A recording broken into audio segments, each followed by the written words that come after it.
நம் சமூகத்துக்கு புத்திஜீவிகள் தேவை, துறைசார் நிபுணர்கள் தேவை, ஊடகவியலாளர்கள் தேவை, டாக்டர்ஸ், இன்ஜினியர்ஸ், லாயர்ஸ், அக்கவுண்டன்ட்ஸ் உட்பட ஐடி ஸ்பெஷலிஸ்ட் உட்பட அனைத்து துறை சார்ந்த வளவாளர்களும் தேவை. குறிப்பாக மீடியா துறைக்கு நிறைய பேர் தேவை. இதில் இரண்டு கருத்துக்கு இடமில்லை.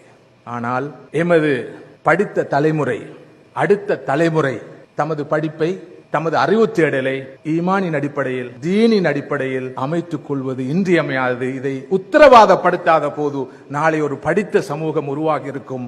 ஆனால் ஆன்மீகம், பண்பாடு பலீனமடைந்த ஒரு சமூகமாக அது மாறி இருக்கும். இதைத்தான் குர்ஆன் சொல்கிறது. இக்ரா, வாசியுங்கள், படியுங்கள், ஆனால் பிஸ்மி ரப்பிக் அல்லதி ஹலக், உங்களை படைத்த இறைவனுடைய பெயரால், உடைய ரப்புடைய பெயரால். எமது அறிவு தேடல், எமது ஆய்வு, எமது சிந்தனை, எமது கண்டுபிடிப்பு அனைத்தும் படைத்த இறைவனுடைய பெயரால் அமைகிற போதுதான் அது உண்மையான நல்ல ஆக்கப்பூர்வமான விளைவை உலகத்திலே ஏற்படுத்தும். சுலைமான் அலைஹிஸ்ஸலாத்து வஸ்ஸலாம் அவர்கள் மிகப்பெரிய ஒரு அறிவாளியாக இருந்தார்கள். அவர்களுக்கு நெருப்பை கட்டுப்படுத்த தெரியும், நீரை கட்டுப்படுத்த தெரியும், காற்றை கட்டுப்படுத்த தெரியும், பஞ்சபூதங்கள் என்று நாம் படிக்கிற அனைத்தையும் கட்டுப்படுத்த தெரிந்திருந்தது.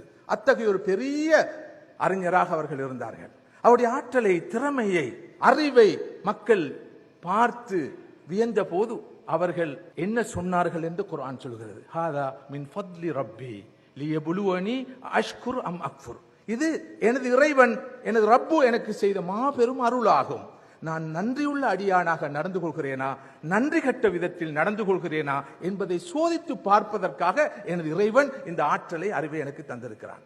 செல்வம் உண்மையில் ஒரு அருள், அது ஒரு அமானிதம். ஆயுள் ஒரு அருள், அது ஒரு அமானிதம். இளமை ஒரு அருள், அது ஒரு அமானிதம். வாழ்வு ஒரு அருள், அது ஒரு அமானிதம்.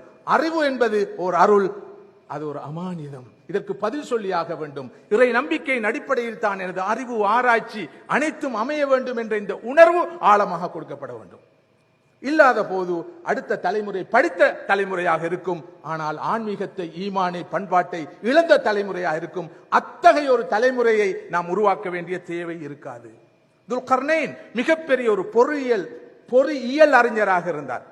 அவருக்கு ஒரு மிகப்பெரிய டெக்னாலஜி தெரிந்திருந்தது. அதை வைத்து பெண்ணாம் பெரிய ஒரு மதிலை கட்டினார். ஒரு சமூகத்தை, ஒரு அநியாயக்கார சமூகத்திலிருந்து காப்பாற்றினார். அவருடைய அறிவை, ஆற்றலை, திறமையை அவர் கட்டிய இந்த மாபெரும் அணையை பார்த்து மக்கள் புகழ்ந்த போது, பாராட்டிய போது அவர் என்ன சொன்னார்?